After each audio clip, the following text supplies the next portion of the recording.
नमस्कार सभी विद्यार्थियों को। मॉडर्न वर्ल्ड में आज हम ले रहे हैं यूनिफिकेशन ऑफ इटली है, ये गलती से इफ़ लिखा गया। यूनिफिकेशन ऑफ इटली पार्ट 3 यानी इटली के एकीकरण का भाग 3 इस वीडियो में हम देखेंगे। इससे पूर्व इटली के यूनिफिकेशन के 2 वीडियो हम देख चुके हैं। इस तीसरे के अंदर हम अंतिम जो ये वीडियो है एकीकरण का, उसमें इटली के एकीकरण के तीसरे, चौथे और पांचवें चरण की चर्चा करेंगे। इसमें जो तीसरा इसका चरण था वो बड़ा ही महत्वपूर्ण था और उस चरण को पूर्ण करने में गैरीबाल्डी ने बहुत ही महत्वपूर्ण भूमिका निभाई। ये गैरीबाल्डी कौन थे? ये आप कह सकते हो कि इटली के एक बहुत ही सच्चे देशभक्त थे, एक निष्ठावान और दूरदर्शी व्यक्ति थे, जिनका जन्म एक नाविक परिवार में 1807 ईस्वी में नीस नामक क्षेत्र में हुआ था। ये वही नीस का क्षेत्र है जो प्लाम्बियर समझौते के माध्यम से काउर ने फ्रांस को दे दिया था। प्रारंभ में वह यंग इटली के सदस्य बन गए। मेजिनी के सहयोग से उन्होंने 1833 ईस्वी में इटली में गणतंत्र स्थापित करने के प्रयास के लिए जो क्रांति उसमें भाग लिया। इसके दौरान उन्हें बंदी बना लिया गया, परंतु वह भाग करके अमेरिका चले गए और आने वाले कुछ साल तक वो अमेरिका में ही रहे। 1848 ईस्वी तक वह गुप्त रूप से दक्षिणी अमेरिका में रहते गए और इटली में एकीकरण के लिए जो स्वतंत्रता संग्राम छिड़ा था उसमें वो हिस्सा लेते गए। इसके बाद 1854 ईस्वी में गैरीबाल्डी इटली में आ गए और उन्होंने 1859 ईस्वी के पिडमॉन्ट ऑस्ट्रिया युद्ध में भाग लिया। उसके साथ ही लाल कमीज पहनते थे, इसलिए उनका जो दल है वो लाल कुर्ती या रेड शर्ट दल कहलाता था। तो इस तरह से ये ऑब्जेक्टिव के अंदर भी पूछे जा सकता है कि भी लाल कमीज या रेड शर्ट जो दल है वो किसका था, तो वो गैरीबाल्डी का था। अब क्या हुआ कि जो नेपल्स और सिसिली के जो राज्य थे, जो आज दक्षिणी इटली के हिस्सा है, गैरीबाल्डी उनको इटली में मिलाने के लिए आतुर थे। इसी को ध्यान में रखते हुए 1860 ईस्वी में गैरीबाल्डी ने दक्षिणी इटली से शुरुआत की और उत्तर की ओर अग्रसर हुए, यानी सिसिली और नेपल्स को जीतते हुए ये उत्तर तक आ गए। सर्वप्रथम इसके लिए उन्होंने सिसिली पर अधिकार करने का निर्णय लिया और मई के महीने में अपने 1000 लाल कुर्ती सेनानियों के साथ इंग्लैंड की सहायता से मर्सला स्थान पर युद्ध के लिए उतरे। यानी एक बार ऑब्जेक्टिव में ये भी पूछा गया था कि जब सिसिली पर स्थान आक्रमण करने के लिए गैरीबाल्डी पहुंचा तो वो किसके जहाज़ की सहायता से वहां पहुंचा?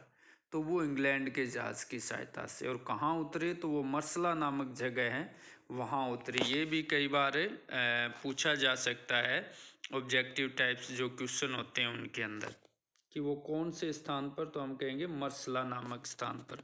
बिना किसी प्रतिरोध के उन्होंने सिसिली पर अधिकार कर लिया और सिसिली पर अधिकार करने पे इन पे बड़ा जोश आया और 19 अगस्त 1860 ईस्वी को इन्होंने दूसरे दक्षिणी इटली के राज्य नेपल्स पर आक्रमण कर दिया और वहाँ पर जो बुर्बो वंश के शासक थे फ्रांसिस सेकंड, उनको इन्होंने आसानी से पराजित कर दिया। तो जब ये 2 विजय, महत्वपूर्ण विजय गैरीबाल्डी को मिली तो इससे गैरीबाल्डी का उत्साह और ज़्यादा बढ़ गया और वह रोम पर आक्रमण करने की सोचने लगा और रोम की तरफ बढ़ चला।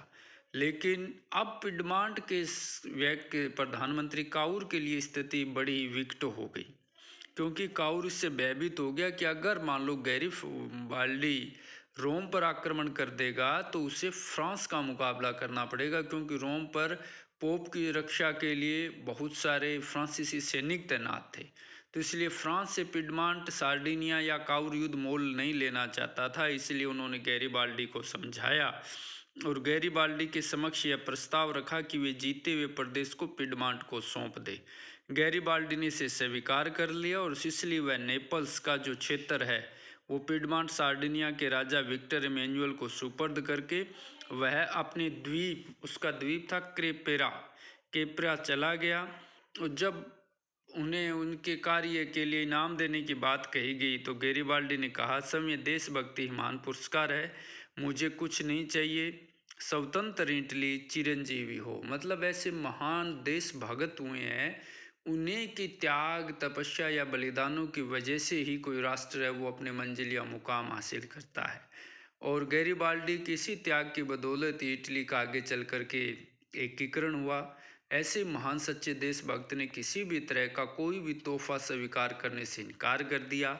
उनका ये मानना था कि सच्ची देशभक्ति ही अपने आप में बहुत बड़ा पुरस्कार है। और इसके साथ ही इटली के एकीकरण का जो तीसरा चरण है, नेपल्स और सिसिली जो दक्षिणी राज्य थे वो भी इटली में मिल जाते हैं, और इसके साथ इटली के एकीकरण का तीसरा चरण कंप्लीट हो जाता है। अब चतुर्थ चरण की बात कर लेते हैं। अब सिर्फ दो क्षेत्र, एक तो वेनेशिया जो ऑस्ट्रिया के अधीन था, और एक रोम, ये इटली से बाहर थे।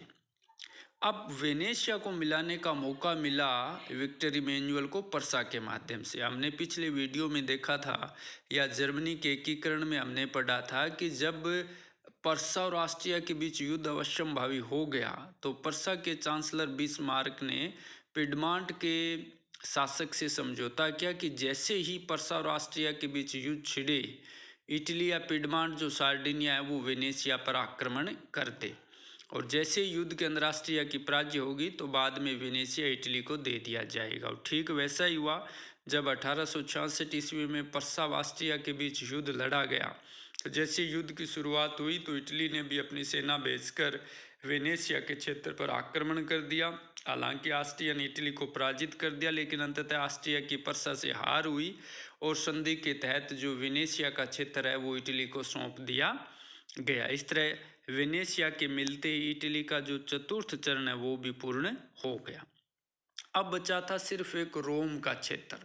चूंकि रोम बहुत ही महत्वपूर्ण शहर भी था, ये प्राचीन रोमन साम्राज्य की राजधानी भी था, लेकिन इन सबसे बढ़कर यहाँ पर ईसाई धर्मों का सबसे बड़ा धर्म गुरु पोप निवास करता था, जिसकी सुरक्षा के लिए बहुत बड़ी संख्या में फ्रांस के सैनिक तैनात थे। और पिडमांट सार्डिनिया या अभी तक जो इटली बना उसके पास इतनी सामर्थ्य नहीं थी कि वो फ्रांस की सेना को यहाँ से खदेड़ सके।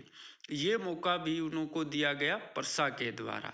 जब 1870 ईस्वी में हमने पिछले जर्मनी के एकीकरण के वीडियो में देखा था कि 1870 में पर्सा और फ्रांस के बीच में युद्ध छिड़ गया।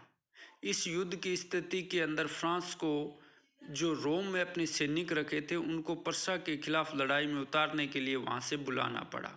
और जैसे ही वो सैनिक वहाँ से निकले तो पिडमांट सार्डिनिया ने अपनी सेना भेज करके रोम पर अधिकार कर लिया।